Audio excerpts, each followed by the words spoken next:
working on a 2007 Dodge Magnum. It's got 3.5 in there, and it's got a crack on the exhaust manifold. So I'm in the midst of removing the exhaust manifold, and if you're having to do that on this vehicle, you can't go through the wheel well here because there's no cover like, you know, Chevy trucks or some of the other vehicles that you probably may work on. So you have to work your way. You have to lay on some shop carpet and lay under there and remove the heat shield for the motor mount. I got that down here. This is the heat shield that goes on the motor mount. It's two 10mm bolts or fasteners. I'm going to put those right back. Got them so I won't lose them. Here's our heat shield for the exhaust manifold, and there were 4 fasteners holding that on right at the top there. Here I was able to lift the motor up. I got the jack under the oil pan. I got that raised. You got pretty decent room. So the plan is to figure out how the hell I'm going to extract the actual manifold from the engine, and I'm not sure if I have to completely remove the mount or not. So I'm going to figure that out. But as far as accessibility, you're going to have to go lay down, get your hand under there, and it's not that bad. I use a 10mm 1/4" socket. Now these two, I shouldn't have took the motor mount bolts off from the top. There are 2 18s up there, but what I did, if I would have saw it earlier, I'm just not that observant. There's 2 18mm down here, right there by the bellow. You just pull those off, and then you can just simply jack the motor up. So we're going to get this loose. I'll give you the answers once I get this completely out. And of course, don't forget to disconnect the oxygen sensor down there. I'll give you the answers once I get this out here. And we can weld this up, get it back in there. So I don't know if you want to hear it, see what it sounds like before and after, but let me get the camera set up.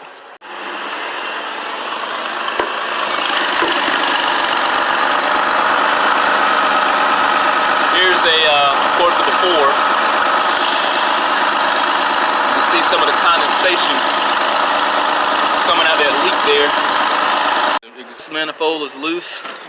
What I did was, since I got the motor jacked up pretty high, I wound up taking the passenger side mount loose, and I just took those same 2 bolts under the bottom of the subframe, right by the bellow, or the rack and pinion of the rack and pinion, and the heat shield is going to have to go back in there first because of being able to have enough clearance to it just fell out. Now you do have to take those bolts off from the motor mount so it'll drop and you'll have some more clearance there. So I think I should be able to just pull it straight out.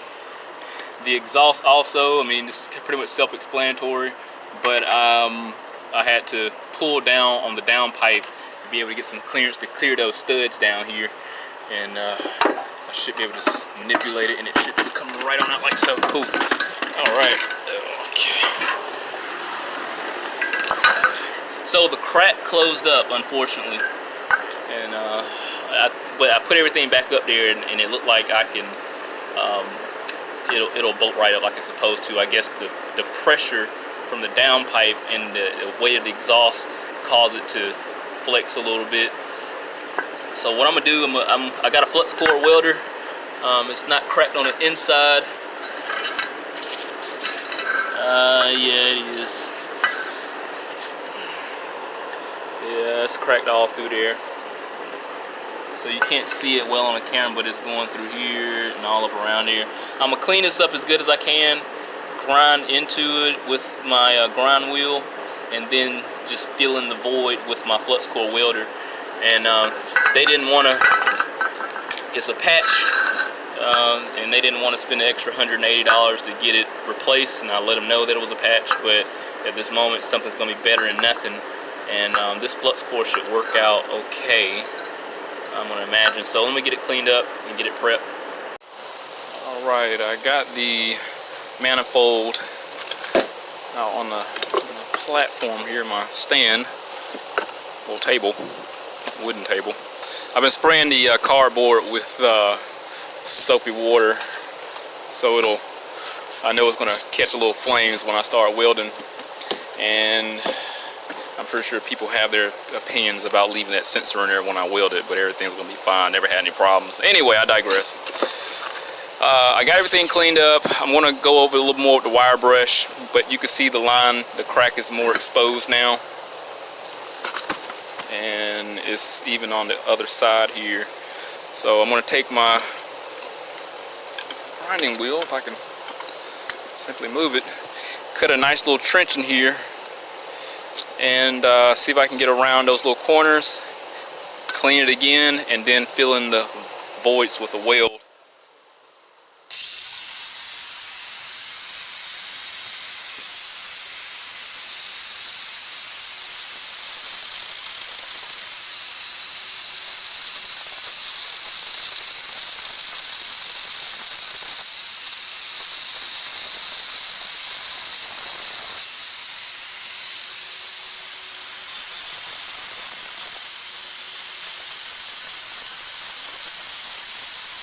So I got the trenches dug where the crack was, and I tried my best to outline the best I could. I'm pretty sure it needs to be wider. I'm pretty sure it can be a lot better, but this is just a patch job. Now in that corner here, I'll try to do as best as I can. I couldn't get my grinding wheel all through there, but I think we'll be fine though. Alright, I'm just gonna get my cheap ass flux core welder together, and I'll get the welding on it. But before I do, it will be wise to hit it with the wire brush again. Get what I can out of it. And I guess when I get that corner, I'll just focus on getting that clean as I possibly can. Now before I started doing this, I did hit it with some brake cleaner and a rag and wiped it down, so I gave it plenty of time to dry up. I don't think I got to worry about brake cleaner fumes or igniting fumes being in there.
Alright, let's try this again, because I found myself putting my phone by the air conditioning so it will cool down just so I can record.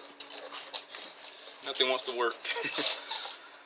The garage shut down because of the load, because of the welder. Welder sucks. Yeah, I should have been done with this. Alright, let's see what happens.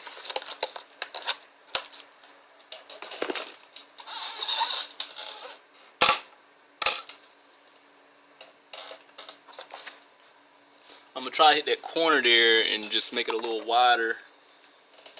If I can see the crack. Hold on.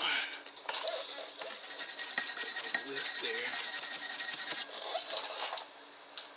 I think it's right there. Let's see what happens.